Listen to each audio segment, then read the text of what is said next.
জাতীয় নাগরিক পার্টি বা এনসিপির আহ্বায়ক নাহিদ ইসলাম দাবি করেছেন, গত বছর আগস্টে বিএনপির ভারপ্রাপ্ত চেয়ারম্যান তারেক রহমানকে বৈষম্য বিরোধী ছাত্র আন্দোলনের পক্ষ থেকে জাতীয় সরকার ও নতুন সংবিধানের প্রস্তাব দেওয়া হয়েছিল, কিন্তু তিনি ওই প্রস্তাবে সম্মত হননি।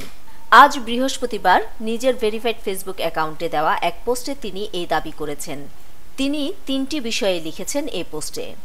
নাহিদ ইসলাম লিখেছেন, বিএনপি মহাসচিব জনাব মির্জা ফখরুল সম্প্রতি একটা সাক্ষাৎকারে বলেছেন, জাতীয় সরকারের কোনো প্রস্তাবনা ছাত্রদের পক্ষ থেকে তাদের দেওয়া হয় নাই, তারা অন্য মাধ্যমে এই প্রস্তাবনা পেয়েছিল। এই বক্তব্যটি সত্য নয়। ৫ আগস্ট রাতে প্রেস ব্রিফিংয়ে আমরা বলেছিলাম আমরা অন্তর্বর্তীকালীন জাতীয় সরকার করতে চাই। সেই প্রেস ব্রিফিংয়ের পরে বিএনপির ভারপ্রাপ্ত চেয়ারম্যান জনাব তারেক রহমানের সাথে আমাদের ভার্চুয়াল মিটিং হয়। সেখানে বৈষম্য বিরোধী ছাত্র আন্দোলনের পক্ষ থেকে জাতীয় সরকার ও নতুন সংবিধান প্রস্তাব দেওয়া হয়েছিল। তারেক রহমান এই প্রস্তাবে সম্মত হননি এবং নাগরিক সমাজের সদস্যদের দিয়ে নির্বাচনকালীন অন্তর্বর্তী সরকার গঠনের সাজেশন দেন। আমরা ডক্টর মোহাম্মদ ইউনূসের কথা বলি প্রধান উপদেষ্টা হিসেবে।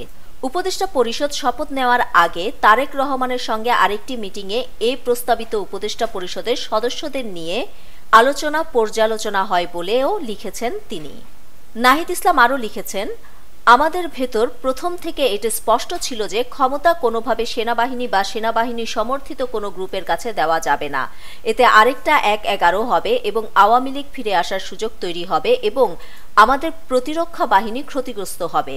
এটাকে জনগণের স্বতঃস্ফূর্ত গণ অভ্যুত্থান হিসেবে সফল করতে হবে এবং রাজনৈতিক দলগুলোকে নিয়ে সামনে আগাতে হবে। ৫ই আগস্ট থেকে আমরা এই অবস্থান ব্যক্ত করে গিয়েছি।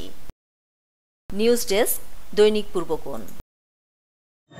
ক্রিকেটে ফর্ম সবসময় একরকম যায় না, কখনো একটা বলও কানেক্ট হয় না, আবার কখনো ব্যাট চালালেই ৪ ছক্কা।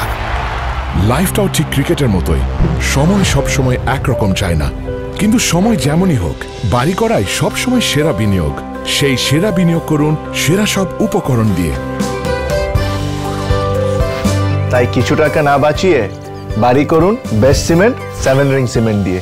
7 রিং সিমেন্ট, ভিত্তি আগামীর।